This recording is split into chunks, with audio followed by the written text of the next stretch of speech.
And so the situation confronting journalists, which is so difficult, and the situation affecting the entire population of Sri Lanka in wanting to understand what was going on, has in effect been denied. Journalists are not there, the stories are not coming out.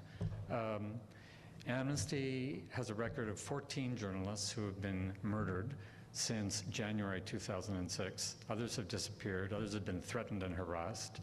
The situation affecting freedom of expression still is just absolutely appalling and not characteristic of the democracy that the country prides itself as being. Amnesty, as a tactic, publishes urgent actions in support of various people who are in danger of their human rights being violated. Probably the best known is the most recent urgent action in defense of the 3 doctors who were helping, through their professional expertise of being doctors, in the Vani, treating Tamils who were caught in the conflict in a hospital in the near Mullaitivu. They did superb work under threat of the conflict, of course, and their own lives were under threat. At a point on May 15th, when they left the area and they got to Omantai, they were detained, and they have been detained since. And as was said by one of the persons earlier, facing the prospect, actually, of being in jail for as long as a year before coming to trial. It's a scandalous situation. Here there are 3 doctors who are behaving in a humanitarian fashion, using the expertise they have as doctors, helping people. They should be honored, for goodness sake, not jailed. What are they being jailed for? There's threats and accusations about talking to the media and therefore talking against the interests of the government or against the interests of the state and therefore being traitorous. I mean, it's all just absolutely appalling in comparison to the kind of thing that they were doing.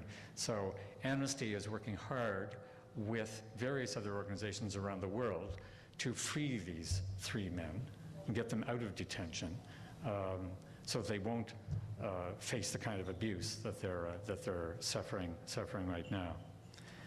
The most recent report by Amnesty looked at commissions of inquiry, and in particular the commission of inquiry that was appointed 3 years ago in 2006 to look at a variety of cases of abuse or of the lack of follow-through by the government in clear violations of human rights. You're all familiar, I'm sure, with the 5 young students who were just murdered in Trinco.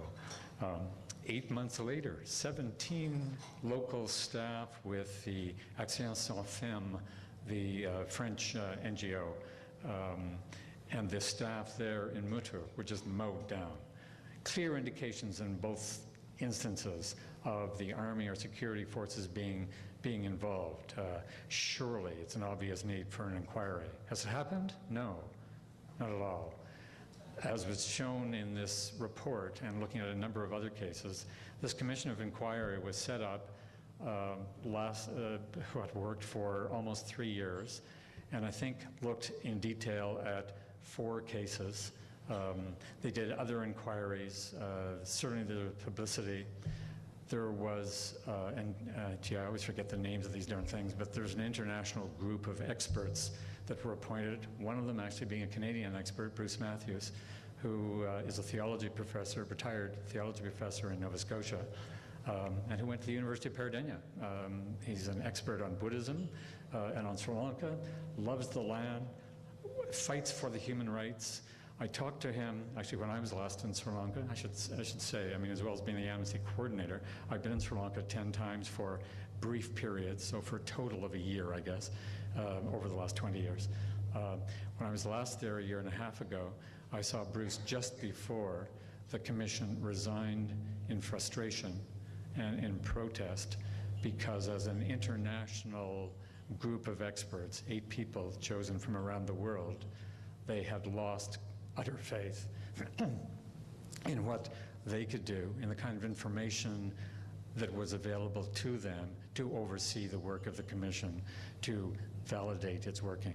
Bruce said to me, he has frustrated mixed feelings about this, because he feels that at least the existence of that international commission was in fact a help for individual people who were under threat, and he was pleased to at least offer that kind of help.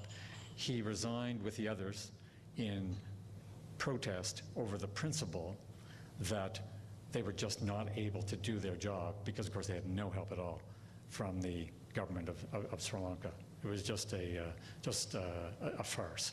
And as Amnesty labels its report, I forget even the exact word, but they talk about the land of make-believe. It's a system of make-believe. And so they're talking about commissions of inquiry, inquiring for truth and justice. But Amnesty, I think, argues correctly, it's make-believe. There's no truth and justice in too many of these crimes and utter abuses of human rights that too many people face in the country. Thank you. I appreciate it. Excuse me, I'll have some water.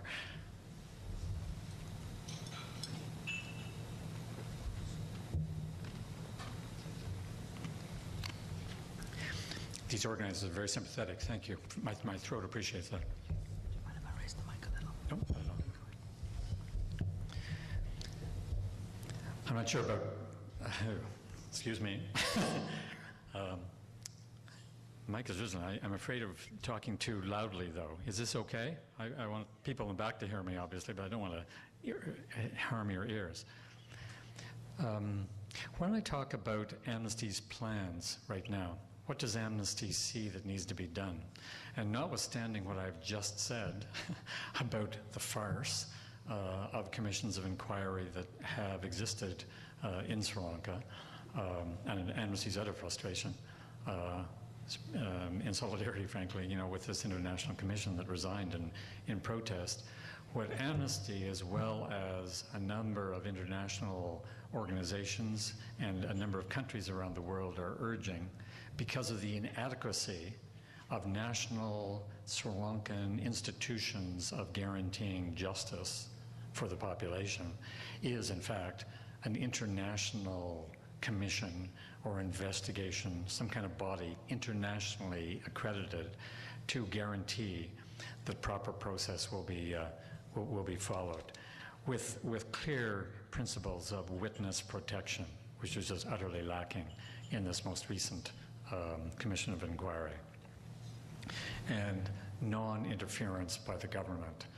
The Amnesty report, the make-believe process of this commission, illustrated that in a number of instances, the Attorney General, a politically appointed person by the President, interfered with the process. It was just a clear conflict of interest, being an Attorney General of the government and yet interfering with the work of the commission.